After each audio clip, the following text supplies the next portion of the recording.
Hello my dear students, मैं हूं Meenakshi from VM academy classes Nashik. बच्चों, हम देख रहे हैं क्लास 12 का chapter 6 super position of waves और आज है उसका लेक्चर नंबर 13 जिसमें हम देखने वाले हैं MCQs CET NEET JEE vibrations produced in organ pipe and string. मतलब ये टॉपिक ऑलरेडी इसके न्यूमेरिकल्स भी हमने लिए हैं। अब इस टॉपिक के ऊपर सबसे ज़्यादा एमसीक्यूज पूछे गए हैं कॉम्पिटिटिव एग्जाम्स में, तो वो सभी एमसीक्यूज आज हम लोग स्टडी करने वाले हैं। तो बच्चों देखो, सबसे पहला एमसीक्यू मैं आप लेने जा रही हूँ। 2018 में पूछा गया एमसीक्यू है सीईटी में। सीईटी में वैसे टोटल 3 क्वेश्चंस पूछे गए थे इस टॉपिक के ऊपर 2018 में ही। तो पहला क्वेश्चन देखो क्या है। अ pipe closed eight one and has length 83 centimetre.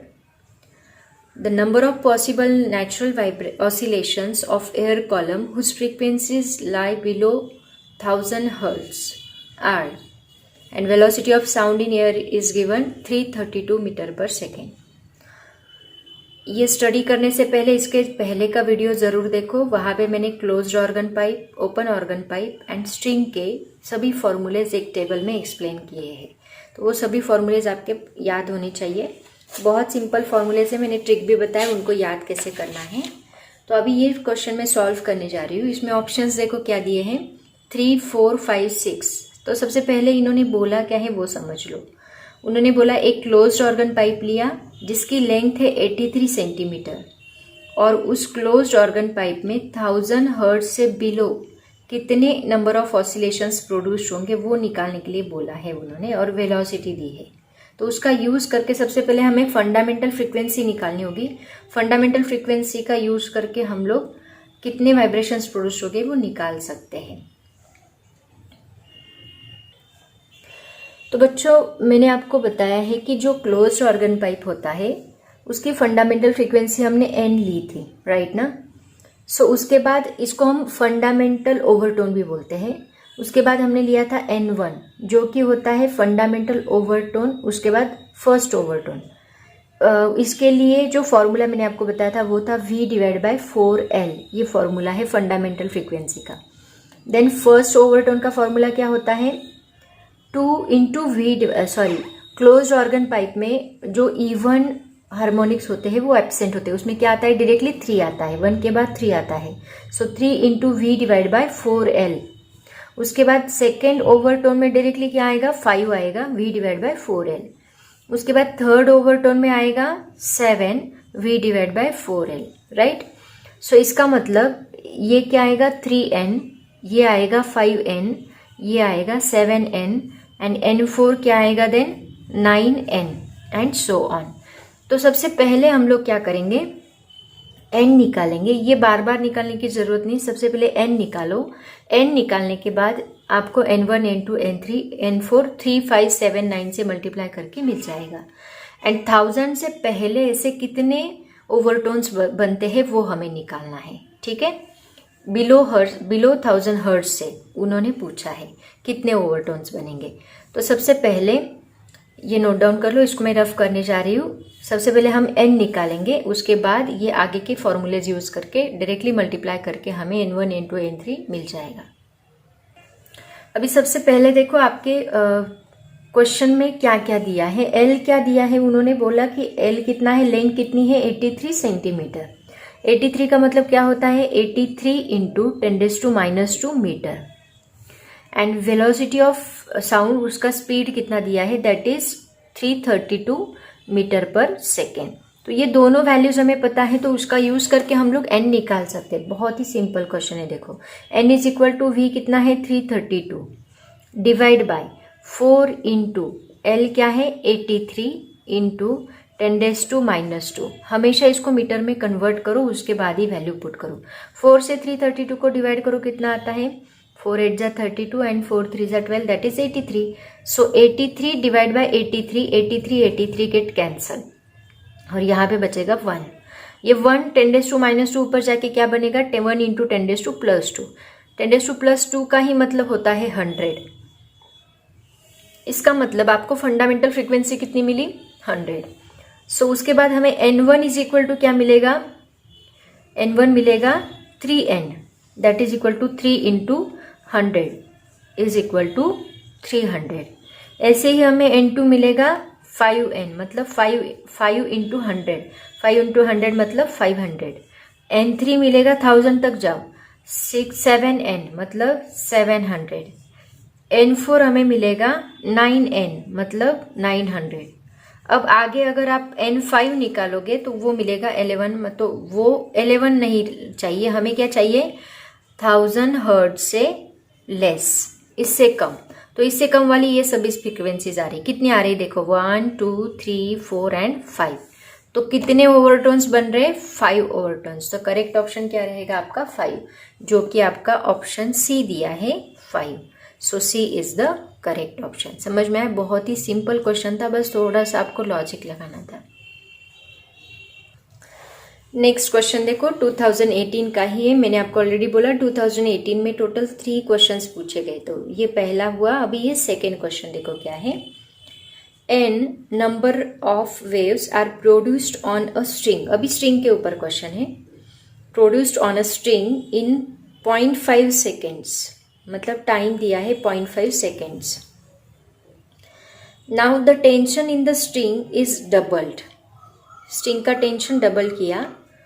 In bracket assume length and radius constant, length and radius constant रखना है, बस टेंशन हमें डबल करना है। इसका मतलब क्या, आपको याद होगा लॉ ऑफ टेंशन मैंने आपको बताया, तो उसके ऊपर ये क्वेश्चन है। देखो लेंथ एंड रेडियस कांस्टेंट है और अभी टेंशन डबल किया है, तो क्या होगा, तो लॉ ऑफ टेंशन याद करो तब तक।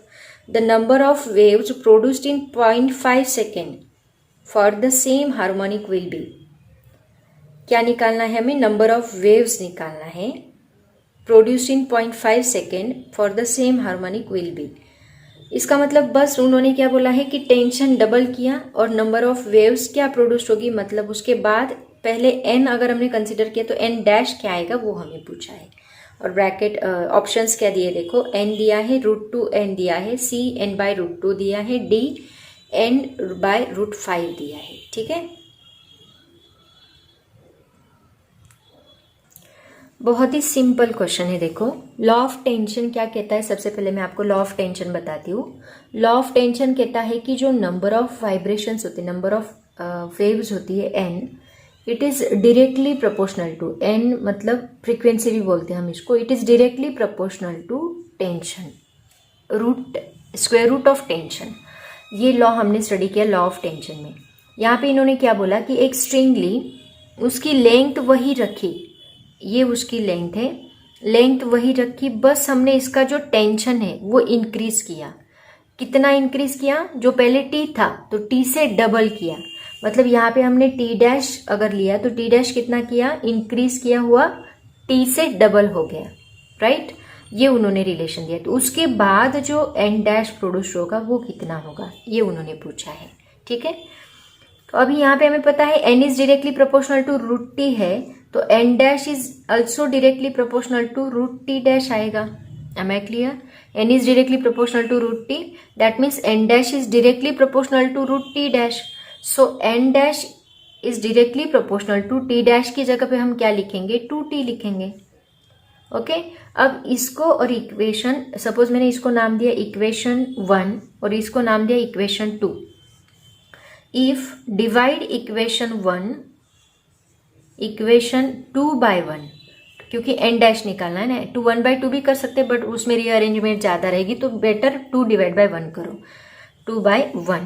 तो हमें क्या मिलेगा देखो, n dash divide by n हम लोग करेंगे इज इक्वल टू हमें क्या मिलेगा, √2t डिवाइड बाय √t मिलेगा, राइट। इसमें से ये √t अगर हमने कॉमन निकाला एंड √2 अगर कॉमन निकाला, सो डिवाइड बाय √t आएगा, दोनों को सेपरेट किया तो √t कैंसिल होगा और हमें क्या मिलेगा, √2 मिलेगा। n dash divide by n is equal to क्या मिला, √2 मिला। सो n dash is equal to हमें मिलेगा √2 इंटू n। हो गया, कितना नंबर, कितने नंबर का ऑप्शन है, ऑप्शन बी है शायद से, √2 डिवाइड बाय n। सो ये आपका करेक्ट आंसर। समझ में आया, बहुत ही सिंपल एग्जाम्पल था। नेक्स्ट क्वेश्चन देखो क्या है, CET 2018 का ही क्वेश्चन है। A string is vibrating in its 5th overtone between 2 rigid supports 2.4 metre apart. A string is vibrating in its fifth overtone between two rigid supports 2.4 meter apart. Fifth overtone है, याद रखो. The distance between successive node and anti node is. Options दिए 0.1 metre, B 0.2 metre, C 0.6 metre, D 0.8 metre. अब देखो simple question है लेकिन आपको थोड़ा लॉजिक लगाना पड़ेगा. क्वेश्चन क्या दिया है, एक स्ट्रिंग हमने ली जिसका डिस्टेंस कितना दिया है 2.4 मीटर दिया है. ठीक है. अब ये स्ट्रिंग को सबसे फर्स्ट ओवरटोन मैंने आपको क्या बताया, एन हमने लिया था जिसका फर्स्ट ओवरटोन में कितने लूप्स बनते हैं. देखो फर्स्ट ओवरटोन में ये एक लूप बनता है. Am I clear. First overtone में एक लूप. फर्स्ट नहीं, ये फंडामेंटल ओवरटोन है, इसको हम एन बोलते हैं. फंडामेंटल ओवरटोन में एक लूप बना. उसके बाद है N1 मतलब फर्स्ट ओवरटोन. N1 में कितने लूप्स बनते हैं, N1 में 1 और 2. कितने लूप्स बनते हैं N1 में 2. उसके बाद N3 में कितने लूप्स बनते हैं 1 2 3. N2 में सॉरी N1 के बाद क्या आएगा N2 आएगा. तो कितने लूप्स बने N2 में 3. मतलब N0 लिया सपोज हमने फंडामेंटल ओवरटोन. N0 में 1, N1 में 2, N2 में 3. एक एक लूप बड़ा. ऐसे ही हम लोग N3 लेंगे तो कितने मिलेंगे हमें, N3 इज इक्वल टू 1 2 3 4. कितने लूप्स बनेंगे 4 लूप्स. 1 2 3 4. कितने लूप्स मिले 4. 1 2 3 4. N3 में 4, N4 में 5, N5 में कितने मिलेंगे 6. तो उन्होंने क्या बोला है, a string is vibrating in it's fifth overtone. Fifth overtone में स्ट्रिंग वाइब्रेट कर रही है. एक मिनट इसको रफ करती हूँ मैं. फिफ्थ ओवरटोन मतलब N5. सो N5 में कितने लूप्स मिलेंगे हमें 1 2 3 4 5 एंड 6. कितने लूप्स मिलेंगे 6 लूप्स मिलेंगे. देखो इसको, ये स्टेशनरी वेव ऐसे फॉर्म होगी. Am I clear. N5 में हमें कितने लूप्स मिलेंगे 6. तो इसको हमने क्लोज किया. इसकी टोटल लेंथ कितनी दी है उन्होंने 2.4 मीटर दी है. 2.4 मीटर. ठीक है. और पूछा है ये क्या रहेगा यहाँ पे. ऑब्वियसली ये नोड होता है, ये भी नोड होता है, राइट. ये नोड होता है, ये नोड होता है. This is node, this is node and this is also node. इन दोनों के बीच में क्या होता है एंटी नोड होता है. सिमिलरली इन दोनों के बीच में एंटी नोड. ठीक है. और हमें पता है दो नोड के बीच में कितना डिस्टेंस होता है, दैट इज λ/2. तो ये लेंथ ऑफ 6 लूप्स हमें कितनी मिलेगी. देखो लेंथ ऑफ 6 लूप्स देखो कितनी मिलती है. 6 loops is equal to 2.4 metre, right. तो 1 लूप इज इक्वल टू कितना मिलेगा, 1 लूप इज इक्वल टू, ये 6 इस साइड आके डिवाइड होगा मतलब 2.4 डिवाइड बाय 6 हमें करना होगा. So that is equal to हमें मिला 0.4 मीटर. तो ये 0.4 मीटर एक लूप का डिस्टेंस है. मतलब इसका डिस्टेंस कितना है 0.4 मीटर. ये एक लूप का डिस्टेंस मतलब कितना, डिस्टेंस बिटवीन 2 नोड हो गया. अगर distance between 2 node, that means distance between 2 node is equal to कितना है 0.4 मीटर है. 2 नोड के बीच में 0.4 मीटर जितना डिस्टेंस है. तो इसका जो हाफ रहेगा, ये एंटी नोड है, इसका जो हाफ रहेगा वो क्या रहेगा, distance between node and anti node. That means distance between node and antinode is 0.4 divided by 2 is equal to 0.2 metre. समझ में आया. यही उन्होंने पूछा है कि distance between node and anti node कितना रहेगा, दैट इज 0.4 मीटर. और ये है आपका ऑप्शन बी. ठीक है. सिंपल क्वेश्चन था. देखो अभी हम देखते हैं नीट 2018 के क्वेश्चंस. नीट के क्वेश्चंस देखो, नीट में भी 2 क्वेश्चंस पूछे गए थे इसके ऊपर. एक आपके सिलेबस से रिलेटेड है, एक प्रैक्टिकल से रिलेटेड है. तो क्वेश्चन देखो क्या था, the fundamental frequency in an open organ pipe is equal to the third harmonic of a closed organ pipe. मतलब ओपन ऑर्गन पाइप की fundamental frequency closed organ pipe के थर्ड हार्मोनिक से equal है। If the length of the closed organ pipe is 20 centimetre, then what will be the length of the open organ pipe.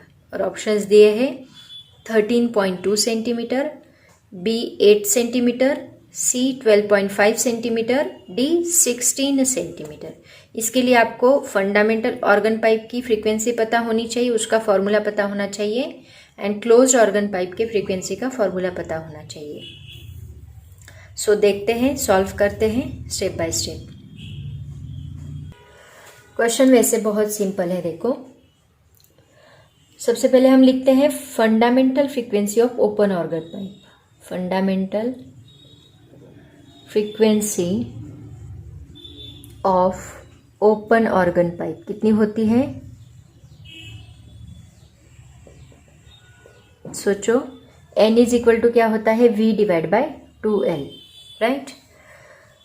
After that suppose मैंने इसको open organ pipe है LO बोलती हूँ, क्योंकि close organ pipe की भी हमें लिखनी है। ये किसके इक्वल है ऐसे उन्होंने बोला? Third harmonic of closed organ pipe. So third harmonic of close organ pipe क्या रहेगा? क्लोज ऑर्गन पाइप का फॉर्मूला क्या है? याद करो, क्लोज ऑर्गन पाइप में बस क्या होते हैं?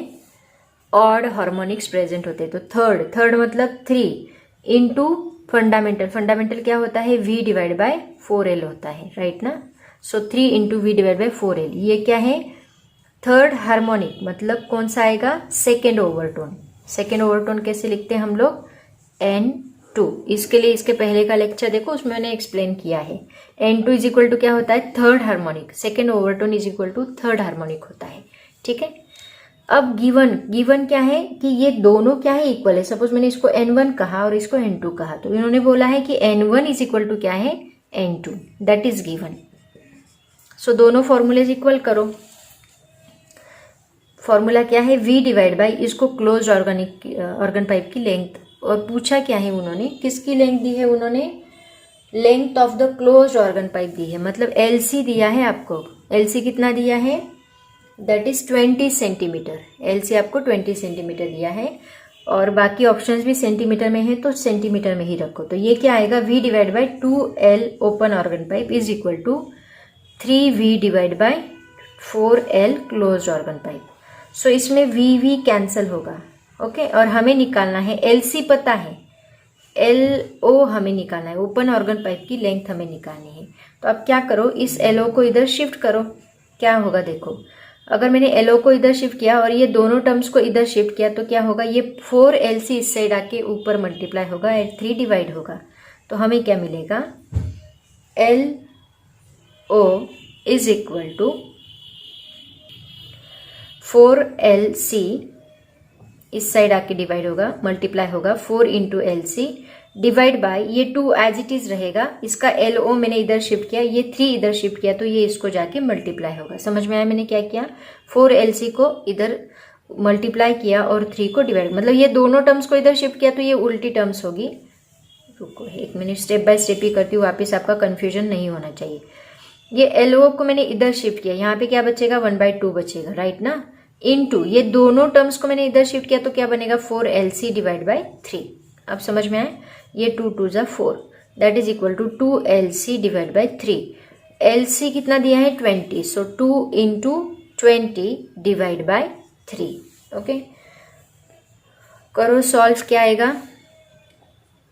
3 6 जा 18, 2 बचा, वापिस 3 6 जा 18, सो 2 इज रिमेनिंग, 3 6 जा, ये चलते ही रहेगा। So 2 into LO is equal to क्या आएगा? 2 इंटू 6.66। अगर हमने इसका मल्टीप्लीकेशन किया तो हमें आंसर मिलता है 13.33 सेंटीमीटर, जो कि आपका ऑप्शन कौन सा है? ऑप्शन ए में क्या दिया है? 13.2 सेंटीमीटर। इसका मतलब 13.33, ये हमारा करेक्ट ऑप्शन है। सिंपल था क्वेश्चन, ठीक से रीड करते जाओ एंड देन सॉल्व करो। नीट 2018 में पूछा गया क्वेश्चन है। नेक्स्ट क्वेश्चन देखो क्या है, नीट 2018 में ही पूछा गया क्वेश्चन है, लेकिन ये जो क्वेश्चन है ये आपके प्रैक्टिकल के ऊपर बेस्ड है। प्रैक्टिकल में आपको एक रेजोनेंस ट्यूब एक्सपेरिमेंट है, उसके ऊपर ये क्वेश्चन है। क्वेश्चन देखो क्या है, a tuning fork is used to produce resonance in a glass tube. The length of the air column in this tube can be adjusted by a variable piston at room temperature of 27 degrees Celsius. Two successive resonances are produced at 20 cm and 73 cm of column length. If the frequency of the tuning fork is 320 Hz, then the velocity of sound in air at 27 degrees Celsius is what? और नीचे options दिए हैं 330 metre per second, 339 metre per second, 350 metre per second, 300 metre per second. तो ये question solve करने से पहले मैं उस प्रैक्टिकल का जो क्वेश्चन है, मतलब उस प्रैक्टिकल से रिलेटेड एक फॉर्मूला मैं आपको बताती हूँ, क्योंकि उसके ऊपर 2-3 क्वेश्चंस कॉम्पिटिटिव एग्जाम्स में पूछे गए हैं। तो पहले मैं आपको वो फॉर्मूला बताती हूँ। रेजोनेंस ट्यूब एक्सपेरिमेंट क्या होता है, देखो एक ओपन ऑर्गन पाइप होता है कुछ इस तरह। इस ओपन ऑर्गन पाइप में वाटर में डीप करके उसमें ट्यूनिंग फॉर्क का यूज़ करके वाइब्रेशन प्रोड्यूस किए जाते हैं। यहाँ पे ट्यूनिंग फॉर्क का यूज़ करके वाइब्रेशन यहाँ पे प्रोड्यूस किए जाते हैं, तो यहाँ से हमें साउंड सुनाई देता है। मतलब यहाँ पे कुछ ऐसी वेव्स बाहर निकलती हैं जिनको रेजोनेंस कहा जाता है। जहाँ पे साउंड सुनाई देता है उनको रेजोनेंस कहा जाता है। तो इसको हम एयर कॉलम बोलते हैं। तो यहाँ पे एक फॉर्मूला, इंपॉर्टेंट फॉर्मूला मैं आपको बताती हूँ। जब आप प्रैक्टिकल करोगे तब और समझ में आएगा ये experiment. Difference between length of 2 air columns कितना होता है?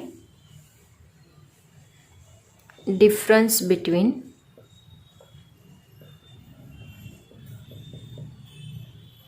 Length of column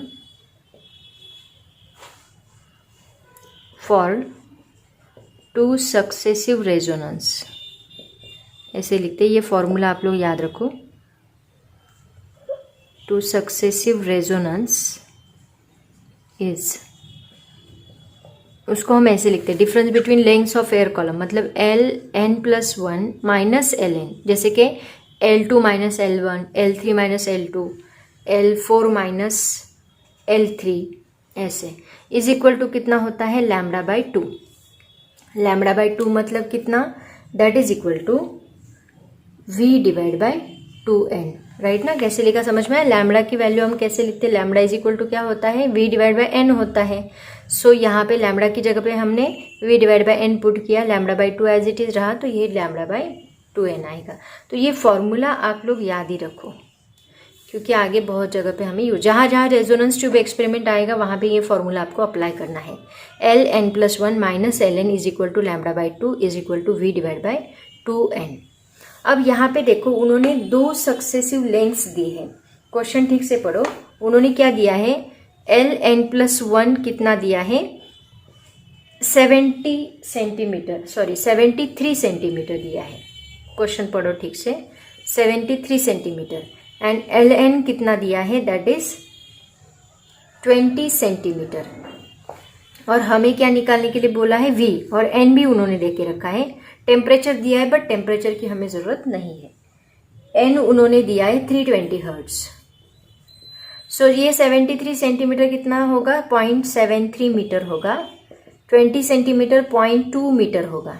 okay, and 320 hertz as it is रहेगा। और हमें V निकालने बोला है, V is equal to what.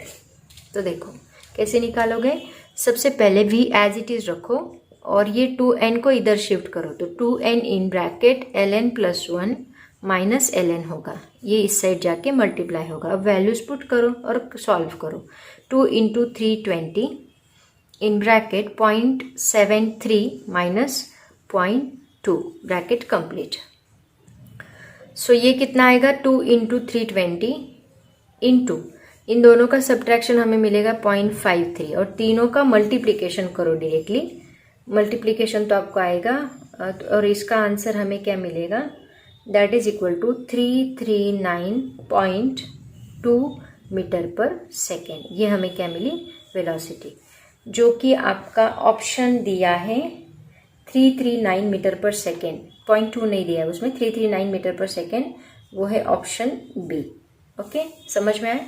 तो ये फॉर्मूला बस आपको पता होना चाहिए। इसके ऊपर और एक क्वेश्चन है, देखो मैं और सॉल्व करके बताती हूँ आपको। एक्चुअली ये नीट के सिलेबस में ये टॉपिक है, आपके सिलेबस में नहीं है, लेकिन आपको प्रैक्टिकल में है। तो नेक्स्ट क्वेश्चन देखो कब पूछा गया है, 2019 में भी सेम क्वेश्चन पूछा गया था। A tuning fork with frequency 800 hertz, यहाँ पे 800 हर्ट्ज फ्रीक्वेंसी दी है, produces resonance in a resonance column tube with upper end open and lower end closed by water surface. Successive resonance are observed at lengths 9.75 cm, 31.25 cm and 52.75। तीन lengths दी है L1, L2, L3, हमें दो ही चाहिए, तो कौन सी भी दो आप लोग ले सकते हैं। The speed of sound in air is, मतलब वापस हमें V निकालना है, और नीचे ऑप्शन थे 172, 500, 156, 344। नीट 2019 में पूछा गया क्वेश्चन है। सेम क्वेश्चन हमें सेम वे से सॉल्व करना है, कोई भी डिफरेंस नहीं। तो देखो सबसे पहले हम लोग फॉर्मूला लिखेंगे। फॉर्मूला क्या है हमारे पास? Ln+1 minus Ln is equal to λ/2 is equal to V divide by 2n। ठीक है, अब हमें V निकालना है, तो V इज इक्वल टू हम लिखेंगे 2n in bracket Ln+1 minus Ln। यहाँ पे n क्या दिया है? 800 हर्ट्ज दिया है, एंड सपोज हमने L1 लिया, या कंसिडर L1 ही लो। L1 कितना दिया है? दैट इज तीन लेंथ्स दी है ना, 9.75 सेंटीमीटर। तो इसको हम मीटर में कन्वर्ट करेंगे तो हमें मिलेगा 0.0975। दो डिजिट हमें शीट करने पड़ेंगे, 10⁻² होता है ना मीटर। L2 कितना दिया है? 31.25 सेंटीमीटर, मतलब 0.3125 मीटर। L3 कितना दिया है? इसकी जरूरत नहीं है actually, L2 minus L1, Ln+1 minus Ln ना, तो L2 माइनस L1 हम लोग ले सकते हैं, या फिर L3 माइनस L2 भी ले सकते हैं। इट्स बेटर इन दोनों को ही सब्ट्रैक्ट करो। वो कितना दिया है? 52.75 centimetre is equal to 0.5275 metre. Okay, तो सभी वैल्यूज पता है, V निकालो। V is equal to 2 into 800 in bracket, इन दोनों को सब्ट्रैक्ट करो, 0.3125 माइनस 0.0975 करो, दोनों का सब्ट्रैक्शन क्या आता है? Is equal to 8 to 1600 in bracket, इन दोनों का सब्ट्रैक्शन हमें मिलेगा 0.215। दोनों का मल्टीप्लीकेशन करो, कितना आता है? V is equal to 1600 into 0.215। तो हमें आंसर क्या मिलेगा? दोनों का मल्टीप्लीकेशन आप लोग कर सकते हैं, तो आंसर मिलता है 344 मीटर पर सेकेंड, जो कि आपका ऑप्शन दिया है D। ओके, ऐसे हम लोग इसको सॉल्व करेंगे। ये फॉर्मूला आप लोग याद रखो।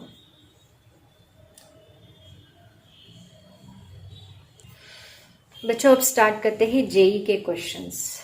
क्वेश्चन का लेवल देखो बहुत ही अच्छा है, ध्यान दे के सुनो और पूरा कंसंट्रेट करो।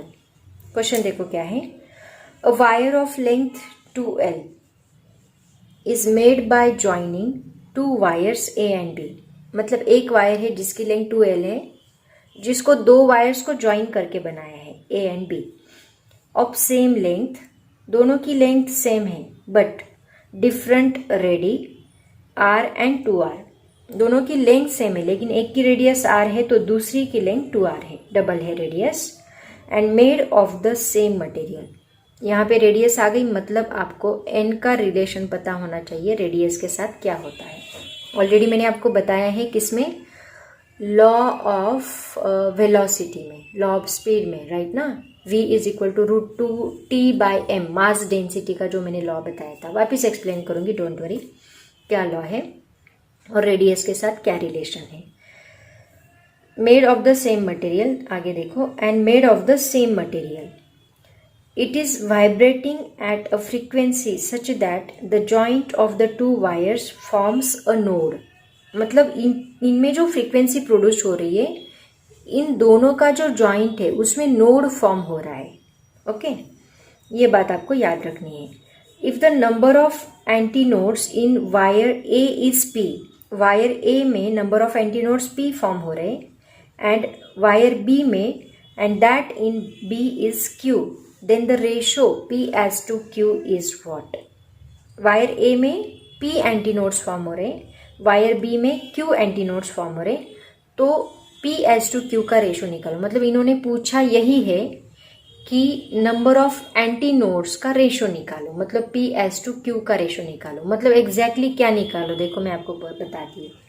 बहुत ही सिंपल क्वेश्चन है वैसे देखा जाए तो, बस आपको थोड़ा डेप्थ में जाना पड़ेगा इसके। तो इन्होंने पूछा क्या है, देखो सबसे पहले क्या दिया है वो मैं आपको बताती हूँ। इन्होंने बोला है कि एक वायर ली जिसकी लेंथ कितनी है 2L है, इसकी लेंथ कितनी है 2L, और ये वायर दो वायर से बनी है। एक वायर सपोज ये यहाँ तक है जिसकी लेंथ, दोनों की लेंथ सेम बोली है, इसकी भी लेंथ L है, दोनों सेम लेंथ की वायर से। बस एक वायर जो है उसकी रेडियस डबल है। मतलब ये इसकी रेडियस अगर R है, इसकी रेडियस अगर R है तो इसकी रेडियस कितनी दी है 2R, ऐसा उन्होंने बोला है। और बोला क्या है कि यहाँ पे जब वाइब्रेशन प्रोड्यूस होते हैं तो यहाँ पे क्या प्रोड्यूस होना चाहिए, नोड प्रोड्यूस होना चाहिए। मतलब कुछ ऐसे, यहाँ से जब ऐसे लूप्स फॉर्म हो गए तो यहाँ पे नोड ही आना चाहिए। क्या आना चाहिए, नोड ही आना चाहिए। तो ये हो गया नोड, ये हो गया एंटी नोड, ये हो गया एंटी नोड, यहाँ पे ये हो गया एंटी नोड, ये हो गया एंटी नोड। तो अभी पूछा क्या है इन्होंने कि इसमें सपोज ये ए वायर है और ये बी वायर है। वायर ए में कितने एंटी नोड बोले हैं, P anti node suppose form हो रहे, सपोज 1 2 3 अप टू पी, ऐसे पी एंटी नोड फॉर्म हो रहे। और वायर बी में 1 2 3 up to Q, Q anti node form हो रही। ये क्या है, एंटी नोड्स, और ये भी क्या है, एंटी नोड्स। तो पी एंटी नोड फॉर्म हो रहे, क्यू एंटी नोड फॉर्म हो रहे। तो पी एस टू क्यू का रेशो क्या रहेगा, इसका मतलब क्या, ये पी एस टू क्यू मतलब क्या, ये वन एंटी नोड मतलब क्या हो गया, ये वन लूप हो गया, ये पूरा एक वन लूप हो गया। एंटी नोड ले रहे हैं मतलब एक लूप ले रहे हैं हम लोग, तो ये वन लूप, ये टू लूप। तो हमें क्या पूछा है, नंबर ऑफ लूप ही तो पूछा है। नंबर ऑफ लूप ही मतलब क्या होता है, N1 होता है, राइट ना, N होता है। यही तो हमने इसके पहले भी निकाला, देखो नंबर ऑफ लूप्स का फॉर्मूला, उसमें उन्होंने ओवरटन CET 2018 का एक क्वेश्चन हमने सॉल्व किया।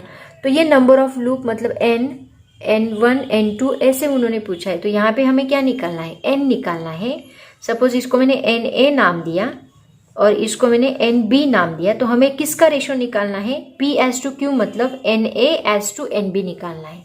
यहाँ पे कितने लूप्स आएंगे एंड यहाँ पे कितने लूप्स आएंगे वही हमें निकालना है। समझ में आए, नंबर ऑफ एंटी नोड का रेशो निकालना है, इसका मतलब ही हमें NA डिवाइड बाई NB निकालना है। This is one loop, this is two loop, frequency N divide by NB।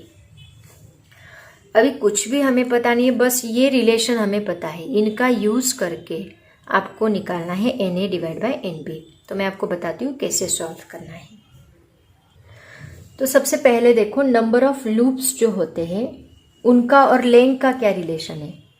Number of loops अगर हमने N कंसिडर किए, नंबर ऑफ लूप्स के लिए N लिया है मैंने, नंबर ऑफ लूप्स अगर हमने N कंसिडर किए तो उसका लेंथ का रिलेशन क्या आएगा। देखो तो हमें पता है ये वायर है, ये वायर में 1 2 3 लूप्स फॉर्म हुए। So this is 1 2 3, total 3 loops form हुए। ये वायर की लेंथ हमने L कंसिडर की है, ठीक है। सो हमें पता है एक लूप का डिस्टेंस कितना होता है, this is node, this is node, this is node, node. एक लूप का डिस्टेंस कितना होता है, ये होता है λ/2, ये होता है λ/2, ये होता है λ/2। मतलब यहाँ पे कितने हुए, 3 λ/2। अभी यहाँ पे मुझे पता था, मैंने 3 लूप्स लिए, लेकिन हमें यहाँ पे उन्होंने बोला नहीं कितने लूप्स है, तो यहाँ नंबर ऑफ लूप्स हमने N कंसिडर किए सपोज। तो N लूप्स का सपोज हमें लेंथ निकालना है, तो यहाँ पे 3 थे तो हमने 3 लैम्डा बाई 2 लिया। L इज इक्वल टू क्या लिया, 3 लैम्डा बाई 2 लिया। अगर 4 होते तो हम लोग क्या लेते, 4 लैम्डा बाई 2 लेते। 5 होते तो हम लोग लेते 5 लैम्डा बाई 2। लेकिन हमें यहाँ पे नंबर ऑफ लूप्स कितने हैं पता ही नहीं है, तो हम क्या लेंगे, n लैम्डा बाई 2 लेंगे। समझ में आया? तो यहाँ पे जो वायर नंबर ऑफ लूप्स है वो कितने बनेंगे, n lambda by 2। Okay, n lambda by 2 is equal to क्या होता है, that is the length of the wire. So it is equal to हमें क्या मिलेगा, length of the wire. Understand? देखो n lambda by 2 is equal to हमें मिलेगा length of the wire. सो इससे हमें n मिलेगा, n इज इक्वल टू क्या मिलेगा, देखो n इज इक्वल टू हमें मिलेगा, ये 2 इधर शिफ्ट करो, 2l डिवाइड बाय लैम्डा। ये 2 अगर हमने इधर शिफ्ट किया तो 2l डिवाइड बाय लैम्डा, ये हमें फॉर्मूला मिला n का। सपोज ये मैंने वायर a के लिए लिया तो n इज इक्वल टू क्या होगा, 2l divide by lambda a होगा, and nb is equal to क्या होगा, 2l divide by lambda b होगा।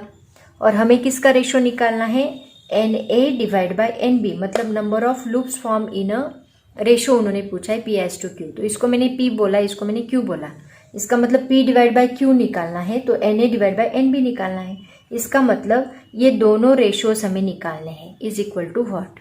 तो सबसे पहले तो आपको लैम्डा a लैम्डा b दोनों का रिलेशन पता होना बहुत जरूरी है, ठीक है। तो देखो अभी हम लोग क्वेश्चन सॉल्व करेंगे, अभी तक जो दिया है वो मैंने आपको बताया। तो सबसे पहले चलते हैं वेलोसिटी का फॉर्मूला। वेलोसिटी का फॉर्मूला क्या होता है, √t डिवाइड बाय m होता है। अभी यहाँ पे उन्होंने रेडियस का रिलेशन दिया है तो डायरेक्टली मैं रेडियस के पास आती हूँ।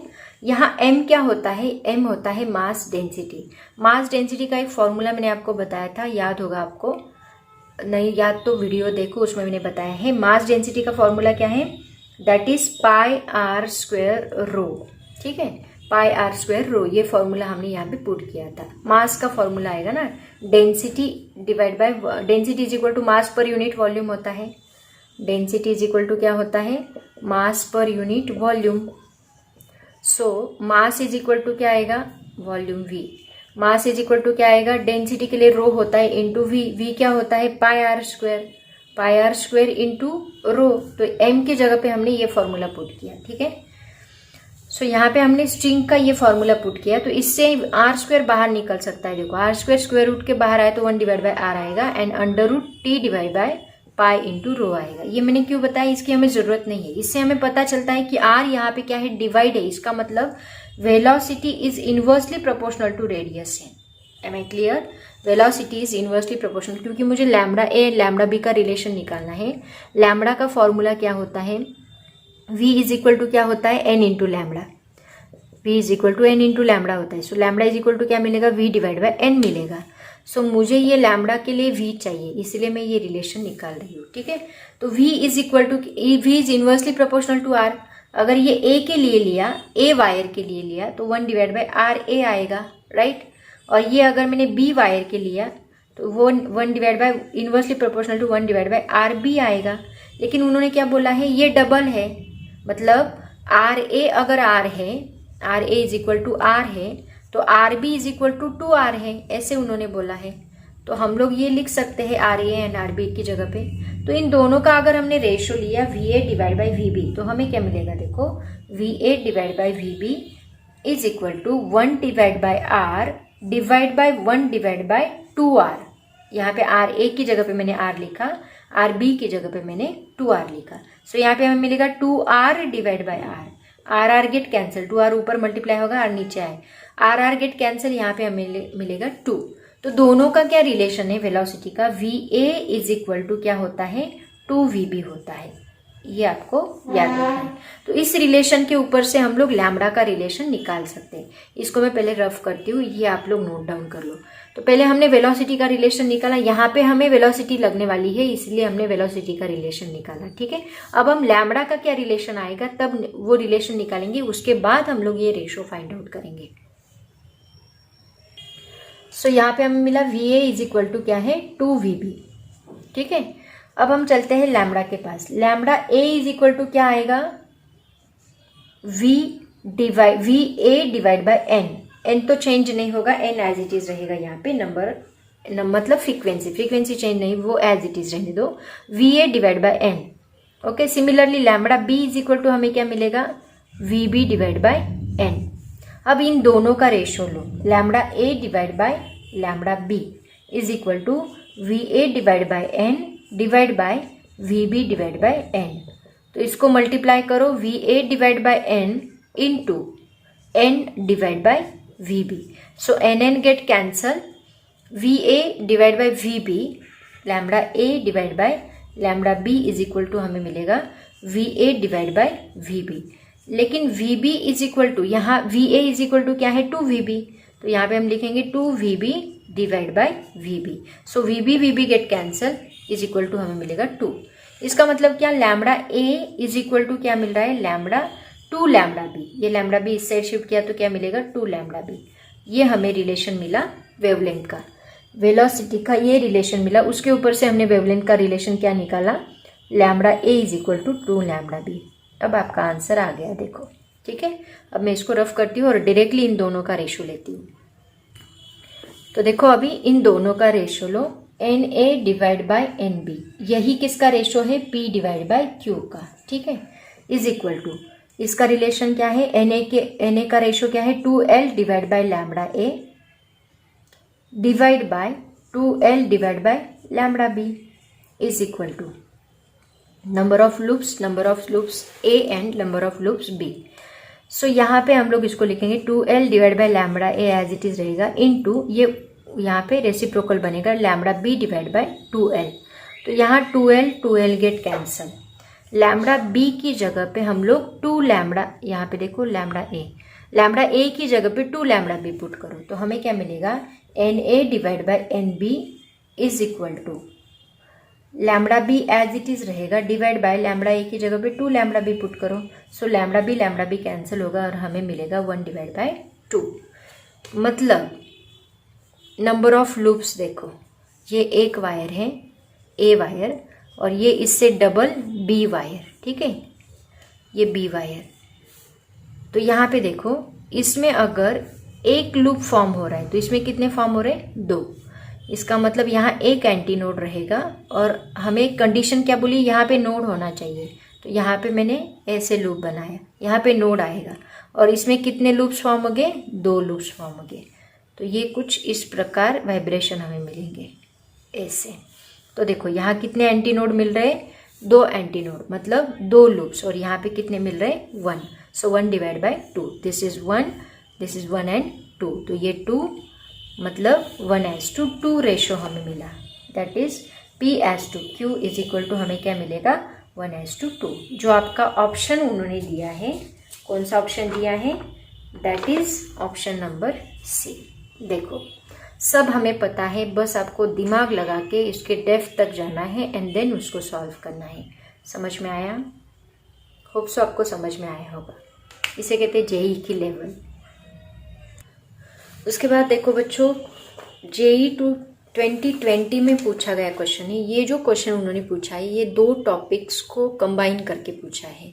मतलब यहाँ पे उन्होंने जो अपना ये वाइब्रेशन ऑफ स्ट्रिंग का टॉपिक है वो भी कंबाइन किया है, उसके साथ साथ इन्होंने यंग्स मॉडुलस का, मतलब प्रॉपर्टीज ऑफ मटेरियल जो हमने 11th में स्टडी किया था, वाई का फॉर्मूला यंग्स मॉडुलस का, वो भी स्ट्रेस एंड स्ट्रेन का formula, extension produced in a wire, वो भी उन्होंने कंबाइन किया है। तो 2 टॉपिक्स कंबाइन करके ये क्वेश्चन पूछा है। तो वाई का फॉर्मूला शायद आपको याद नहीं होगा, मैं बता दूंगी, कोई बात नहीं, ठीक है।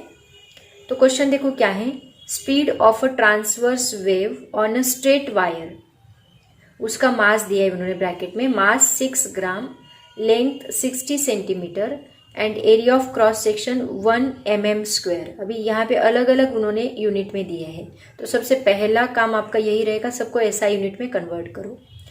इज 90 मीटर पर सेकेंड, मतलब इन्होंने स्पीड दिया है, v दिया है 90 मीटर पर सेकेंड।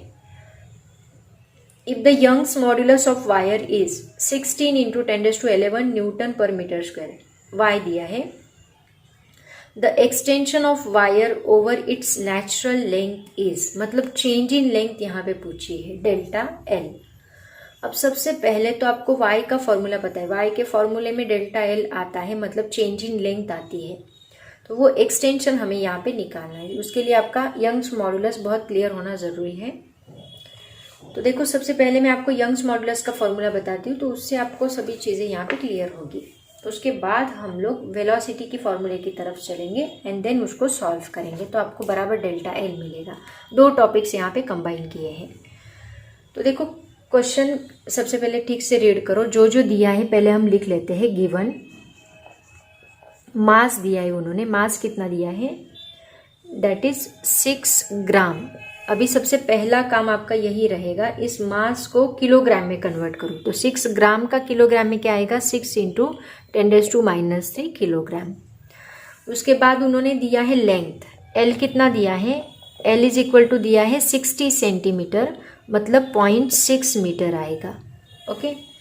उसके बाद इन्होंने क्या दिया है, एरिया, एरिया कितना दिया है, ए इज इक्वल टू 1.0 mm²। अब ये mm² में दिया है, मिलीमीटर स्क्वायर में दिया है, हमें इसको कन्वर्ट करना है किसमें, मीटर स्क्वायर में।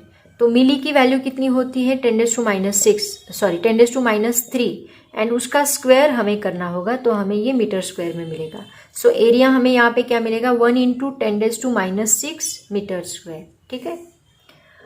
और क्या दिया है, y, यंग्स मॉडुलस कितना दिया है, देखो y is equal to 16 × 10⁻11 newton per metre square. Okay, ये वैल्यू दी है। और क्या क्या दिया है, बस इतनी ही वैल्यूज हमें यहाँ पे दी है। तो सबसे पहले निकालना क्या है आपको, change in length, extension produced in the wire, delta L आपको निकालना है। तो सबसे पहले देखो y का फॉर्मूला पता होना बहुत जरूरी। वेलोसिटी भी दी है यहाँ पे, v कितना दिया है वो भी लिख लेते हैं, that is 90 metre per second. Okay. Extension delta L निकालना है, extension produced in a wire. तो सबसे पहले हम लोग यंग्स मॉडुलस का फॉर्मूला देखते हैं। यंग्स मॉडुलस का फॉर्मूला क्या होता है, देखो force into original length divide by area into change in length, ये यंग्स मॉडुलस का फॉर्मूला है। तो यहाँ पे फोर्स का मतलब क्या होता है, T, tension, tension produce in the wire. तो फोर्स की जगह पे हम लोग टी भी ले सकते हैं। ठीक है। तो इसका फॉर्मूला क्या बनेगा, y is equal to T into L divide by A into delta L. ठीक है। यहाँ टी हमें पता नहीं है, टेंशन कितना है वो हमें पता नहीं है। तो सबसे पहले इस टी को हम लोग रीअरेंज करेंगे। तो टी इज इक्वल टू हमें क्या मिलेगा, देखो ये इन दोनों टर्म्स को इधर शिफ्ट किया तो ये क्या बनेंगे, y को मल्टीप्लाई होंगे, y into A into delta L divide by, ये l उस साइड जाके डिवाइड होगा कैपिटल L। मतलब हमें फॉर्मूला क्या मिलेगा, y टी का y into A into delta L divide by capital L। ठीक है। तो इस फॉर्मूले में हमें, ये फॉर्मूला हम लोग बस किसके लिए यूज़ करने वाले हैं, ये टी के लिए यूज़ करने वाले हैं, क्योंकि इस फॉर्मूले में हमें टी ही पता नहीं। तो टी का यूज़ करके हम लोग डेल्टा एल नहीं निकाल सकते, क्योंकि हमें डेल्टा एल निकालना है, हमें टी पता नहीं है। तो यहाँ पे हम लोग ये फॉर्मूला अप्लाई नहीं कर सकते। कौन सा फॉर्मूला अप्लाई कर सकते हैं फिर, आपको वेलोसिटी का फॉर्मूला याद होगा जो हमने यहाँ पे यूज़ किया है, कौन सा, टी डिवाइड बाय एम वाला। यहाँ पे एम क्या है, टी क्या है, टेंशन, मतलब ये फॉर्मूले में हम लोग यूज़ कर सकते हैं टेंशन। और एम क्या है, यहाँ पे लीनियर मास डेंसिटी है। लीनियर मास डेंसिटी का यूज़ करके एंड टी का यूज़ करके, इन दोनों का यूज़ करके, और वी हमें पता है, सो इन तीनों का यूज़ करके हम लोग यहाँ पे डेल्टा एल निकाल सकते हैं। हमें डेल्टा एल निकालना है। ठीक है। तो सबसे पहले तो हम लोग लीनियर मास डेंसिटी निकालेंगे। मास ये एक्चुअल मास है, तो मास का यूज़ करके पहले हमें लीनियर मास डेंसिटी निकालनी है। उसके बाद हम लोग उसका यूज़ करके हम लोग डेंसिटी निकालें। डेंसिटी भी पता होना बहुत ज़रूरी है। तो सभी यूज़ करके हम लोग डेल्टा एल निकालेंगे। तो स्टेप बाय स्टेप इसको सॉल्व करते हैं। तो बच्चों सबसे पहले हम लोग इसकी डेंसिटी निकालेंगे, क्योंकि डेंसिटी हमें आगे जाके लगने वाली है। तो सबसे पहले हम लोग डेंसिटी निकालते हैं। तो डेंसिटी कैसे निकालेंगे, देखो डेंसिटी का फॉर्मूला क्या होता है, रो इज इक्वल टू, डेंसिटी को हम रो से डिनोट करते हैं, रो इज इक्वल टू होता है mass per unit volume. Volume हमें पता नहीं है, लेकिन हमें एरिया एंड लेंथ पता है। तो वॉल्यूम का फॉर्मूला हम क्या यूज़ करेंगे, length into breadth into length into breadth into height होता है, मतलब लेंथ यहाँ एल ही आएगा। So length into breadth into height, so L into B की जगह पे हम एरिया यूज़ करेंगे। तो इसका दूसरा और एक फॉर्मूला होता है ए इंटू एल, वायर के लिए, स्ट्रिंग के लिए। सो ए इंटू एल ये फॉर्मूला हम लोग यहाँ पे यूज़ करेंगे। अभी यहाँ में मास भी पता है हमें, मास कितना है देखो 6 इंटू 10⁻³ है, डिवाइड बाय एरिया कितना दिया है 1 इंटू 10⁻⁻6 एरिया, इंटू लेंथ कितनी है 0.6। सो यहाँ पे कैलकुलेट करो, इसको हम लोग ऐसे लिख लेते हैं, rho is equal to 6 into 10⁻³ as it is रहने दो, ये -6 ऊपर जाके +6 बनेगा, डिवाइड बाय इसको मैं ऐसे लिखती हूँ 6 इंटू 10⁻⁻1 ताकि कैलकुलेशन में इजी रहेगा, 6 इंटू 10⁻⁻1। ठीक है, तो ये 6 कैंसिल होगा, ये -1 ऊपर जाके +1 बनेगा। ठीक है, तो ये भी निकल जाएगा, ये पूरी टर्म निकल गई। तो यहाँ पे हमें क्या मिला देखो, रो इज इक्वल टू 10⁻³ +1 -2 बनेगा, 6 -2 -4 बनेगा। तो ये हमें डेंसिटी मिलेगी किलोग्राम पर मीटर क्यूब होती है density. Rho is equal to 10⁻⁻4 kilogram per metre cube. तो मैं यहाँ पे रो लिख लेती हूँ 10⁻⁴ किलोग्राम पर मीटर क्यूब। ठीक है, अब आप बोलोगे रो क्यों निकाला, बताती हूँ क्यों निकाला। यहाँ पे m जो है, m को कहा जाता है लीनियर मास डेंसिटी। m क्या होता है, लीनियर मास डेंसिटी, जिसका फॉर्मूला होता है मास पर यूनिट लेंथ। क्योंकि हमें यहाँ m पता नहीं है, ये मास पता है लेकिन मास पर यूनिट लेंथ नहीं पता, राइट ना। सो ये हमें निकालना है। सो मास पर यूनिट लेंथ हम लोग निकाल सकते हैं, तो इसको पहले निकाल लो, नहीं तो बेटर वे इसका एरिया कैंसिल कर लेते। यहाँ पे एरिया कैंसिल होगा, रो आपको पता है तो वो डाल दो। तो कैसे देखो, यहाँ पे मास की जगह पे मैं रो इंटू वॉल्यूम लिखती हूँ, चलेगा ना। डेंसिटी का फॉर्मूला क्या होता है, मास पर यूनिट वॉल्यूम, तो वॉल्यूम इधर शिफ्ट किया तो क्या बनेगा, रो इंटू वॉल्यूम बनेगा, डिवाइड बाय ये एल एज इट इज रखते हैं, is equal to rho into volume की जगह पे हम ए इंटू एल लिखेंगे। So A into L divide by L. So ये एल एल गेट कैंसिल होगा और मास की जगह पे हम लिखेंगे रो इंटू ए। क्यों लिखा, क्योंकि यहाँ पे आगे जाके ए कैंसिल होने वाला है, इसलिए। अब हम इसके फॉर्मूलेस पुट करते हैं, तो हमें क्या मिलेगा देखो, V is equal to tension की जगह पे हम लोग ये फॉर्मूला पुट करेंगे, Y into A into delta L divide by L divide by rho into A. Mass की जगह पे मैंने ये फॉर्मूला, दोनों के फॉर्मूलेज हमने पहले बना लिए, मास का एंड लीनियर मास डेंसिटी का।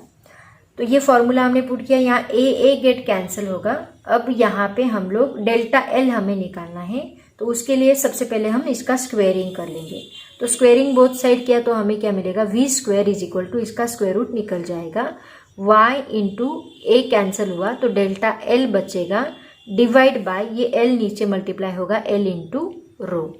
हमें डेल्टा एल निकालना है, तो बाकी सभी टर्म्स को इधर शिफ्ट करो। Delta L is equal to V² into L into rho किया, डिवाइड बाय ये y रहेगा। ठीक है, अब ये सभी टर्म्स आपको पता है क्या, देखो V हमें पता है, यस पता है, V कितना दिया है 90, L हमें पता है, L है 0.6, रो हमें पता है 10⁻⁴ एंड y भी हमें पता है 16 इंटू 10⁻11, तो ये +11, ये सभी वैल्यूज पुट करके अभी हमें डेल्टा एल मिल सकता है। यहाँ पे हम डेल्टा एल नहीं निकाल सकते क्योंकि हमें टी पता नहीं था, तो टी पहले निकालना पड़ता, उसके बाद हम लोग डेल्टा एल निकाल सकते। तो टी निकालने के लिए हम लोग ये प्रोसेस करें। ठीक है, यहाँ लीनियर मास डेंसिटी आप डायरेक्टली निकाल सकते थे, लेकिन यहाँ ए कैंसिल हो रहा था, इसलिए मैंने इसको फॉर्मूले में कन्वर्ट कर लिया। ठीक है, इजी करते जाओ ताकि ज़्यादा कैलकुलेशन करने की ज़रूरत नहीं पड़ेगी। अब निकालो डेल्टा एल। डेल्टा एल की वैल्यूज़ पहले पुट कर दो, ये 90 का स्क्वायर आएगा, V², 90 का स्क्वायर इंटू एल कितना है 0.6 है, इंटू रो कितना है 10⁻⁴ है, डिवाइड बाय y कितना है 16 इंटू 10⁻11 है। सो यहाँ पे 90 delta L is equal to, calculation easy करो, 90 इंटू 90 कर लेते हैं, स्क्वायर है तो 0.6 को हम लोग 0.6 से रहने तो बाद में मल्टीप्लिकेशन ही करना है, डिवाइड नहीं करना है, इंटू 10⁻⁴ एज इट इज रहेगा, ये 11 जो है ऊपर जाके क्या बनेगा -11 बनेगा, डिवाइड बाय यहाँ पे अभी ये 10⁻11 तो ऊपर गया, बचा क्या बस 16 बचा। अब कैलकुलेशन करो, एक मिनट, यहाँ पे देखो ये 10⁻⁴ आना चाहिए, गलती से मैंने -4 लिख दिया, तो ये -4 नहीं +4 आएगा, ठीक है। अब करते हैं कैलकुलेशन। देखो यहाँ 16, 90 को 16 से डिवाइड कर लो तो कितना आएगा, ये आएगा 16 5 18.80.625, ओके। तो ये हमें क्या मिला, delta L is equal to 5.625 into 90 into 0.6। अब इन तीनों का मल्टीप्लीकेशन आपको करना है, मल्टीप्लीकेशन करो क्या आता है, इंटू 10⁻⁴ -11, मतलब ये कितना रहेगा, -7 रहेगा। तो इन तीनों का मल्टीप्लीकेशन करो कितना आता है, ये आता है 303.75 इंटू 10⁻⁷, ठीक है।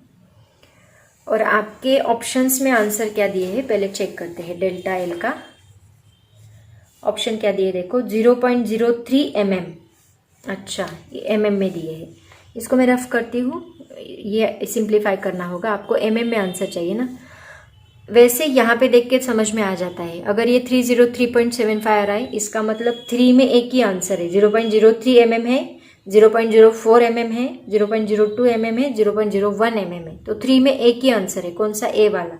तो डायरेक्टली आप ए लिख सकते, टिक कर सकते वैसे, लेकिन फिर भी आपको अगर ये mm में चाहिए तो मैं बताती हूँ इसको कैसे करोगे। देखो mm का वैल्यू कितना होता है, mm इज इक्वल टू होता है 10⁻⁻3, तो ये 10⁻⁷ है, हमें यहाँ पे -3 चाहिए, तो हम क्या करेंगे, 303.75 रहने दो, इंटू 10⁻⁷ को स्प्लिट कर लो -3 इंटू 10⁻⁴ में, ठीक है। ये -4 यहाँ मल्टीप्लाई करना है, -3 एज इट इज रखना है, क्योंकि mm लिखना है ना आपको, ये मीटर में हो गया। सो ये -3 mm एज इट इज रहने दो, -4 को मल्टीप्लाई करो, -4 मतलब कितने डिजिट आगे जाएगा, 4 डिजिट, तो ये कितना है, देखो ये 75303 एज इट इज रहेगा, इसके आगे 4 डिजिट 1 2 3 और यहाँ पे एक 0 बढ़ेगा, मतलब यहाँ 0 आएगा।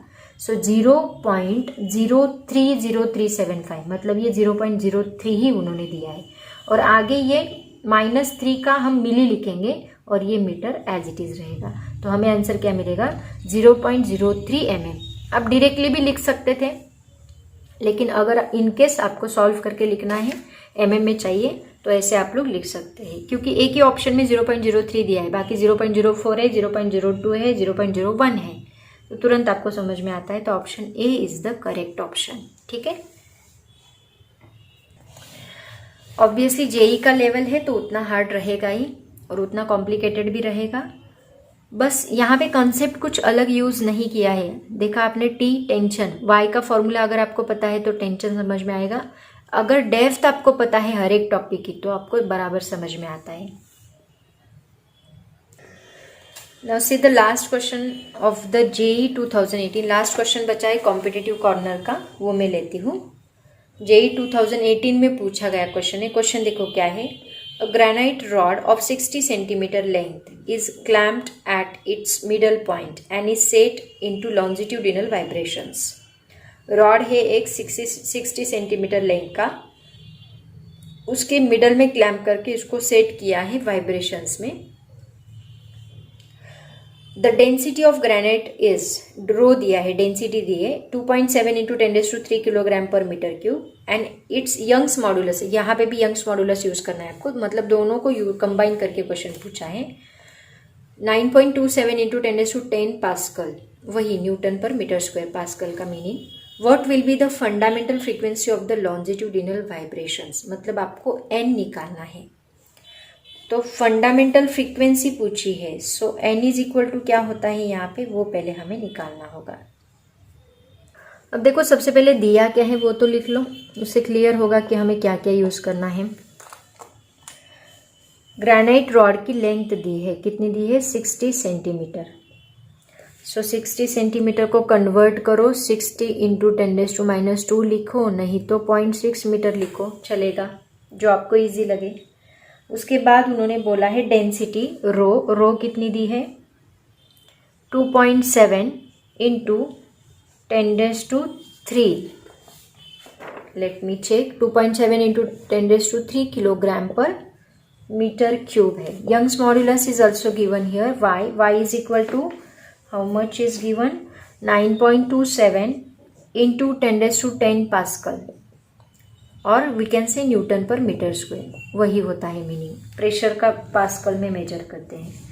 एंड फंडामेंटल फ्रीक्वेंसी उन्होंने पूछी है, मतलब एन हमें निकालना है, ठीक है। तो एन का फॉर्मूला सबसे पहले क्या होता है, देखो एन इज इक्वल टू होता है v divide by lambda, okay.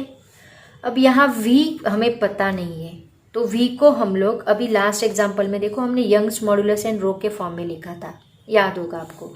v is equal to क्या लिया था हमने, √t डिवाइड बाय m लिया था, राइट। सो इस v को हमने कैसे लिखा था, टेंशन क्या होता है यंग्स मॉड्यूलस के फॉर्म में, that is equal to y into a into delta L divide by capital L divide by rho into a। तो यहाँ पे डेल्टा एल उन्होंने बोला नहीं है कि एक्सटेंशन हुआ है, इसका मतलब delta L and capital L दोनों भी सेम हो सकते हैं। तो ये टर्म यहाँ पे कैंसिल होगी, क्योंकि एक्सटेंशन का कुछ बोला ही नहीं, मिडल में क्लैम्प किया है ऐसे उन्होंने बोला है, तो ये टर्म आएगी ही नहीं। और ये ए भी क्या होगा, कैंसिल होगा। तो यहाँ पे क्या बचता है, y डिवाइड बाय रो ही बचता है, मतलब v इज इक्वल टू हमें क्या मिलेगा, √y डिवाइड बाय रो मिलेगा, ठीक है। तो v की जगह पे हम लोग √y डिवाइड बाय रो लिख सकते हैं। So n is equal to v divide by 1 divide by lambda √y divide by rho. अब देखो हमें y पता है, रो भी पता है, बट हमें लैम्बडा अभी पता नहीं है, तो लैम्बडा कैसे निकालेंगे देखो। तो देखो बच्चों लैम्बडा में निकालती हूँ, इसको मैं रफ करती हूँ। अब यहाँ पे इन्होंने क्या बोला है कि एक रॉड लिया है, ठीक है। ये रॉड को मिडल में क्लैम्प किया है, यहाँ मिडल में क्लैम्प किया है, मतलब कुछ ऐसे दबा दिया होगा, क्लैम्प किया मतलब, और इसको वाइब्रेशन में मूव किया। और फंडामेंटल फ्रीक्वेंसी बोली है, क्या पूछा है उन्होंने, फंडामेंटल फ्रीक्वेंसी। फंडामेंटल फ्रीक्वेंसी में एक ही लूप प्रोड्यूस होता है ना, तो यहाँ फंडामेंटल फ्रीक्वेंसी में एक ही लूप प्रोड्यूस होगा, इसका मतलब। लेकिन यहाँ पे क्लैम्प है, देखो अगर क्लैम्प नहीं होता तो कुछ ऐसा लूप बनता है फंडामेंटल का, एक लूप, राइट ना। लेकिन क्लैम्प है, उसकी वजह से क्या होगा, ये कुछ ऐसा लूप बनेगा। ये क्लैम्प है तो यहाँ नोड फॉर्म होगा, मतलब यहाँ पे नोड फॉर्म होगा ऐसे, एंड देन ऐसे। Am I clear. देखो यहाँ एंटी नोड फॉर्म होगा और यहाँ पे क्या फॉर्म होगा, नोड फॉर्म होगा क्लैम्प की वजह से। तो ये फंडामेंटल फ्रीक्वेंसी रहेगी ग्रेनाइट रॉड की, ठीक है। तो यहाँ एंटी नोड है, यहाँ नोड है, एंड यहाँ एंटी नोड है। तो दो एंटी नोड के बीच में भी कितना डिस्टेंस होता है, λ/2 ही होता है। तो ग्रेनाइट रॉड की लेंथ कितनी हो गई, L इज इक्वल टू कितना हो गया, λ/2। सो लैम्बडा इज इक्वल टू कितना हो गया, 2L। M I clear. सो यहाँ लैम्बडा की जगह पे हम क्या लिखेंगे, 2L। L अभी पता है आपको, यस पता है। So 1 divide by 2L √y divide by rho, ठीक है। अगर ऐसे क्वेश्चंस आप लोग सॉल्व करें डेफिनेटली आपको आंसर आएगा, डोंट वरी अबाउट दिस, ठीक है। अभी L भी पता है, Y भी पता है, रो भी पता है, आपको मिल गई फंडामेंटल फ्रीक्वेंसी। फंडामेंटल ही पूछा है ना उन्होंने, मतलब यहाँ एक ही लूप फॉर्म होगा, लेकिन क्लैम्प की वजह से यहाँ नोड आएगा, क्योंकि क्लोज्ड हो गया ना, तो यहाँ नोड आएगा, and then anti node, vibration होगा ही नहीं, सो नोड आएगा। और नोड के बाद तो एंटी नोड ही आता है ऑब्वियस, यहाँ पे भी एंटी नोड आएगा, ठीक है। तो अभी हम लोग ये फॉर्मूला यूज करके आराम से निकाल सकते हैं। 1 डिवाइड बाई 2 इंटू एल क्या है, देखो 60 इंटू 10⁻² है, √y, y कितना दिया है 9.27 इंटू 10⁻10 दिया है, डिवाइड बाय ये क्या है, रो कितना दिया है 2.7 इंटू 10⁻3। तो देखो अभी इसको सॉल्व कैसे करेंगे, क्योंकि जेई में तो लॉग टेबल भी अलाउड नहीं होता है, तो इसको सॉल्व कैसे करना है देखो, नियर अबाउट वैल्यूज लेते जाओ। तो ये 1 डिवाइड बाई 2 इंटू 60 एज रहने दो, 1 divide by 2 into 60 into as it is रहने दो, बाद में हम लोग इसको कट करते जाएंगे, ठीक है, √। अब यहाँ पे हम लोग क्या करेंगे, देखो पहले पॉइंट शिफ्ट कर लो, क्योंकि पॉइंट की कैलकुलेशंस डिफिकल्ट लगते हैं, तो पॉइंट शिफ्ट कर लो। अगर हमने राइट में पॉइंट शिफ्ट किया 2 डिजिट तो माइनस में वैल्यू बढ़ती है, लेफ्ट में शिफ्ट किया तो प्लस में बढ़ती है, तो ये इससे हमें राइट में शिफ्ट करना है। तो ये क्या बनेगा 9 to 7 इंटू कितने डिजिट शिफ्ट किए 2, तो माइनस वैल्यू बढ़ेगी -2। ऑलरेडी यहाँ पे +10 है, तो मैं इसको डायरेक्टली यहाँ +10 कर देती हूँ, ठीक है। देखो ठीक से कैलकुलेशन कैसे करना है, यहाँ 27 लेंगे, एक डिजिट शिफ्ट किया तो 10⁻⁻1 होगा और ये +3 होगा। ठीक है, अब यहाँ पे 927 डिवाइड बाई 27 का कैलकुलेशन आपको करना है। 27 का टेबल आता है तो करो, नहीं तो डायरेक्टली इसको 3 से डिवाइड कर लो, है ना। 3 से डिवाइड किया तो क्या आएगा, ये आएगा 309, 3 से डिवाइड किया तो, और ये आएगा 3 9 = 27। अब इसका डिवीजन करो, कितना आता है, ये आएगा 9 3 34.33, 34.33 आंसर आता है अगर हमने इसको डिवीजन किया तो। और ये कितना आएगा देखो, is equal to 1 divide by 2 into 60 into 10⁻² as it is रखो, अंडर रूट कितना आता है 34.33 इंटू ये देखो कितना आएगा 10⁻² प्लस 10 कितना 10⁸ आता है, और ये +1 -1 +3 2 आएगा, 2 ऊपर जाके -2 बनेगा। Am I clear? देखो ये -1 +3 कितना बनेगा 2, वो 2 ऊपर जाके क्या बनेगा -2 बनेगा, तो ये 8 -2 बनेगा। तो यहाँ पे देखो आंसर क्या आता है। अब इसका स्क्वायर रूट तो हमें पता नहीं है, ठीक है, तो इसको सॉल्व कैसे करोगे, इधर लिखती हूँ मैं, सॉल्व कैसे करोगे देखो, ये कितना आएगा n is equal to 1 divide by 2 into 60 को एज इट इज रहने दो, इंटू ये 10⁻² भी एज इट इज रहने दो। अब यहाँ पे हमें 34 का स्क्वायर रूट पता नहीं है ना, तो 34 की ऐसी नियर वैल्यू देखो जिसका स्क्वायर रूट हमें पता है 36 का हमें पता है, तो 36 का स्क्वायर रूट ले लो सिंपली, इसको हम लेंगे 6, ठीक है। तो 36 का स्क्वायर रूट हमने क्या लिया 6 लिया, इंटू ये क्या होता है 10⁻² क्या आएगा 6 आएगा, 6 डिवाइड बाई 2 हमें लेना पड़ेगा, क्यों देखो ये स्क्वायर रूट ऑफ 10⁻6 है, तो इसको हम कैसे लिखते हैं 10⁻6⁻1/2 भी लिख सकते हैं। तो इसको डायरेक्टली मैंने क्या लिखा 10⁻6 डिवाइड बाई 2, 6 डिवाइड बाई 2 मतलब 2 3 6 हमें मिलेगा। सो n इज इक्वल टू हमें क्या मिलेगा देखो, इसको मैंने किया 2 3 6, तो ये आएगा 3 डिवाइड बाई 60 इंटू ये 10⁻² को ऊपर शिफ्ट करो तो कितना आएगा 10⁻³ + 2 बनेगा। ओके, तो ये 3 डिवाइड बाई 60 इंटू 10⁻³ + 2, इसका डिवीजन लो कितना आएगा। इसको और भी इजी करना है तो आप क्या करो 6 इंटू 10 लिख लो, ठीक है, तो ये 10 ऊपर जाके -1 बनेगा, तो ये हमें मिलेगा 10⁻³ + 2 इंटू -1। अब 3 डिवाइड बाई 6 का तो आप लोग कैलकुलेशन कर ही सकते हो, ये कितना मिलेगा हमें 6 डिवाइड बाई 10 मतलब 0.65 ओके, इंटू ये क्या मिलता है 10⁻³ + 2 कितना होगा यहाँ पे 5 -1 कितना बनेगा दैट इज 4, 10⁻⁴। एक मिनट लेट मी चेक। तो देखो आ गया आपका आंसर। इन्होंने क्या दिया है 0.5 इंटू 10⁻⁴। उन्होंने ऑप्शंस में क्या आंसर्स दिए देखो, पहला ऑप्शन उन्होंने दिया है 10 किलोहर्ट्ज का, दूसरा ऑप्शन दिया है 7.5 किलोहर्ट्ज का, तीसरा ऑप्शन दिया है 5 किलोहर्ट्ज का। तो ये 5 किलोहर्ट्ज आ गया आपका।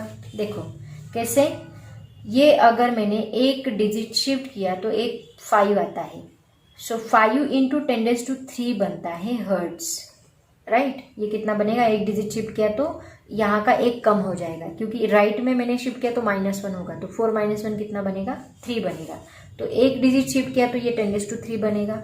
सो ये 5 इंटू 10⁻³ इज इक्वल टू कितना मिलेगा 5 किलोहर्ट्ज मिलेगा। समझ में आया? ऐसे स्टेप बाय स्टेप कैलकुलेशन करते जाओ, नियर अबाउट वैल्यू ले लो, अगर आपको पता नहीं है तो आपका आंसर बराबर आता है, ठीक है। तो यहाँ पे हमने वही किया, नियर अबाउट वैल्यू ली तो आंसर बराबर आया, तो आपका आंसर क्या मिला 5 किलोहर्ट्ज, जो कि आपका ऑप्शन दिया है उन्होंने सी। समझ में आया? ये जो नए टॉपिक मैं आपको बताती हूँ, नए नए फॉर्मूलेज बताती हूँ, इनको दिमाग में रखो, क्योंकि ये जेई के लिए आपको काम आने वाले हैं। सीईटी में इतना डेप्थ नहीं रहेगा, लेकिन जेई के लिए तो इतना डेप्थ रहेगा ही रहेगा, नीट में भी इतना डेप्थ रहेगा। तो ये सभी, नीट में इतना ज़्यादा नहीं होता, जेई में सबसे ज़्यादा डेप्थ होता है, बहुत 2 या 3 टॉपिक कंबाइन करके वो लोग क्वेश्चन पूछते हैं, ठीक है। तो बच्चों ये लास्ट क्वेश्चन था कॉम्पिटिटिव कॉर्नर का। कॉम्पिटिटिव के सभी एग्जाम्पल्स इसी टॉपिक के ऊपर थे, अगर आप आपकी नोट्स चेक करोगे तो कॉम्पिटिटिव के सभी क्वेश्चंस इसी टॉपिक के ऊपर थे। तो सभी क्वेश्चंस कॉम्पिटिटिव कॉर्नर के खत्म हो गए, अभी एमसीक्यूज भी बाकी है तो वो भी हम लोग लेंगे।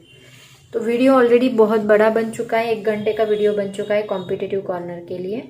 तो अभी मैं यहीं पे रुकती हूँ। पढ़ाई करते रहो। Thank you so much and bye bye.